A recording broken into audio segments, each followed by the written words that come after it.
We are backward from where we left off, and, well, Deku didn't get accepted to UA. Go figure, it's kind of in the name of the story. But, well, now that Deku's not a UA, where's he going to go? Well, before we get into that, let's get into this video and see what happens after he finds out he doesn't get accepted to UA.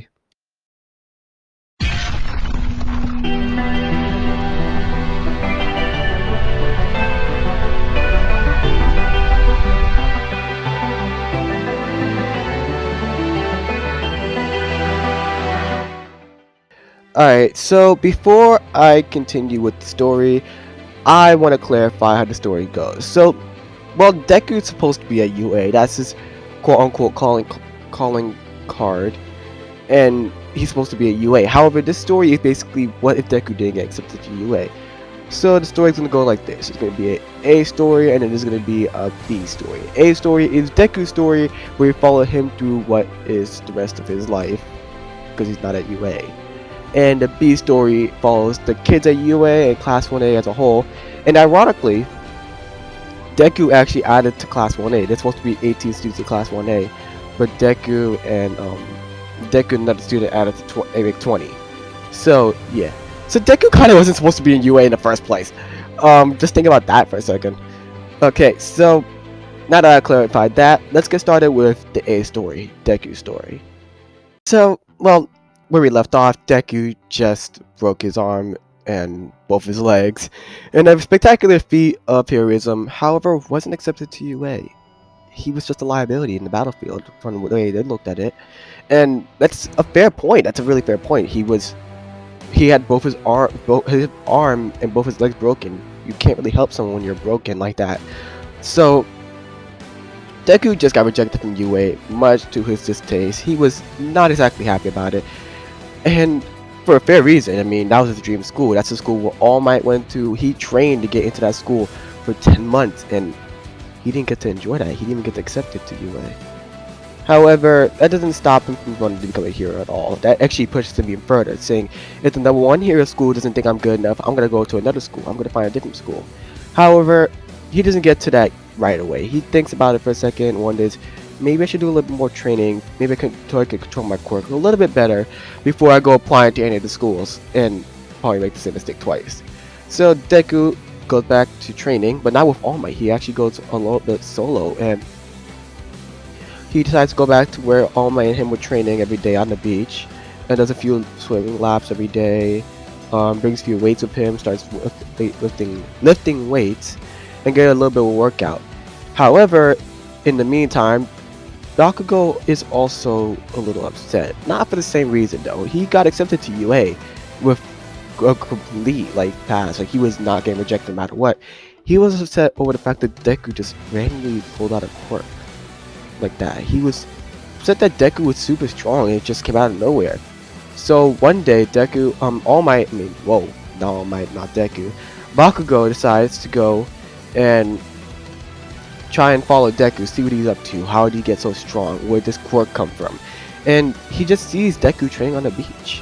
And to anybody else, they would have been like, oh, he was just training and he got super strong. However, Bakugo is not an idiot. Bakugo knows there's something else in play that gave him that quirk. And he approaches Midoriya in a rather normal way for Bakugo, by blowing up the ground around him. And, well, Deku is initially stunned. It's like, what the heck's going on? But then see Bakugo and it's like, oh god, what did I do? He's terrified at the moment because Bakugo has that look in the face of like, I'm going to destroy you, and then I'm going to destroy you again. And, well, it goes down that way. Bakugo is mad. He's upset beyond relief with Deku. He wants to know where he got his quirk from, how did he get so strong. Even though he's not upset, even though he isn't upset about the fact that Deku didn't get accepted to UA because he didn't want Deku going there with him in the first place. He's upset with the fact that Deku got so strong in such a fast time, and it's like, are you trying to threaten me? Are you trying to be? Were you lying to me? That's basically what it was. Were you lying to me all this time? Did you actually have a quirk and just didn't say anything about it? Were you just like faking me out this whole time? And Deku tries to deny it, but Bakugo ain't hearing any of it. He just goes straight for Deku. He is going full ham on Deku, trying to blast him with everything from explosions to just simple combat. And well, Deku can't really stop it. It's relentless, unstoppable. He's just unstoppable. Deku can't stop anything. It's right now. It's just explosion on top of explosion. He can't dodge, and the best he could do is probably like slow him down. But Deku just hits his breaking point. And this is the first time we see Deku hit a breaking point in the series, and Deku just loses it. But right before he could blast off a good old one for all right from his fist, send Bakugo flying into the ocean, he gets stopped by All Might. The fight is literally cut by All Might. All Might sends both of them flying into the water without a second thought, and then quickly rushes out to grab him, pull him back on the ground. And Bakugo is looking like All Might, like, what the heck is going on? Why are you here? And Deku's just like, oh god, oh god, oh god. He's just panicking between Bakugo showing up and attacking him, and All Might just appearing out of nowhere. He's like, did I mess up? Did I mess up? Please tell me I didn't mess up.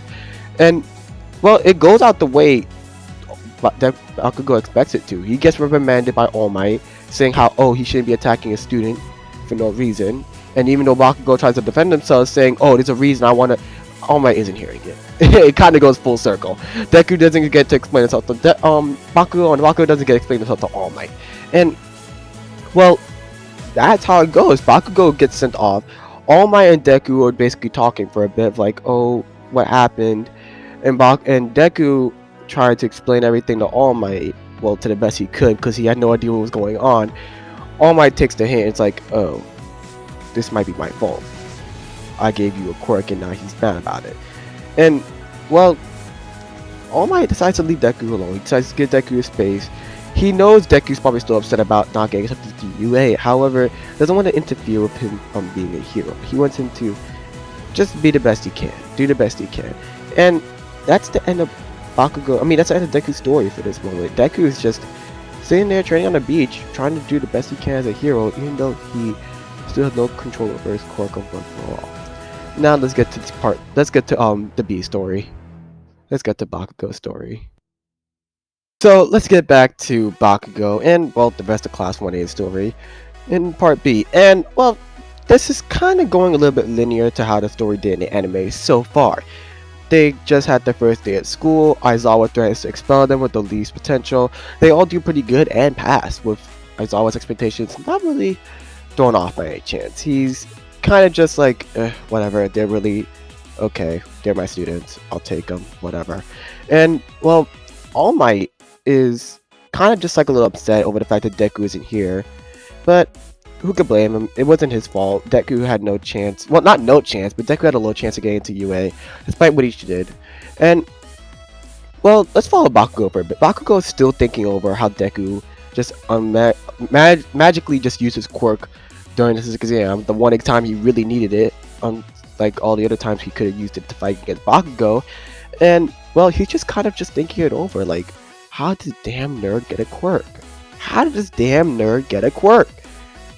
And where did it come from? Was he lying to me this whole time? And he's been thinking about, he thought back to the fight about with him and Deku before All Might interrupted. It's like, he didn't even try to use his quirk on me.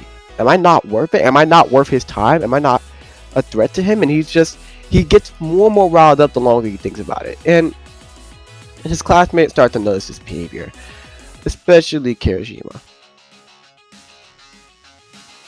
So, after a few weeks into the school year, All Might does what he does in anime and in the manga, and decides to take Class 1A out to Ground Beta for a little bit of a training test to see where everybody's at, like Aizawa did. However, they do split up into groups of 2, compared to 2, but Todoroki is unfortunately left alone.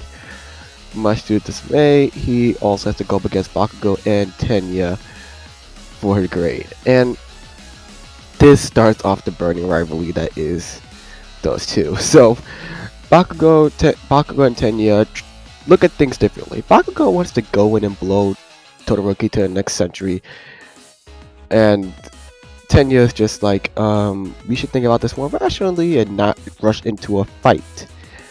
Long story short, Bakugo does his thing, like in the anime, and gets frozen. Gets frozen exactly where he stands. Can't even use his quirk in time. Todoroki just freezes him in place, and Well, Tenya at this point can't do anything about that. He can't beat Todoroki alone. It's kind of impossible, but this sets off the spark for a long burning rivalry between Tenya, not Tenya, between Bakugo and Todoroki, which goes on for quite a bit. And even after it, Bakugo's about ready to just lash out at Todoroki for not putting up much of a fight and being so quote unquote weak. Sorry, I'm a little gassy. I just had lunch, and well, Todoroki just dismisses it. He doesn't care, which makes Bakugo even madder. So yeah, well, that's basically it for this episode. I don't want to get too far into the series where I just run out of time. In the next episode, let's look forward to the USJ arc and see how it goes on both ends of the story. I'll catch you next time. Peace.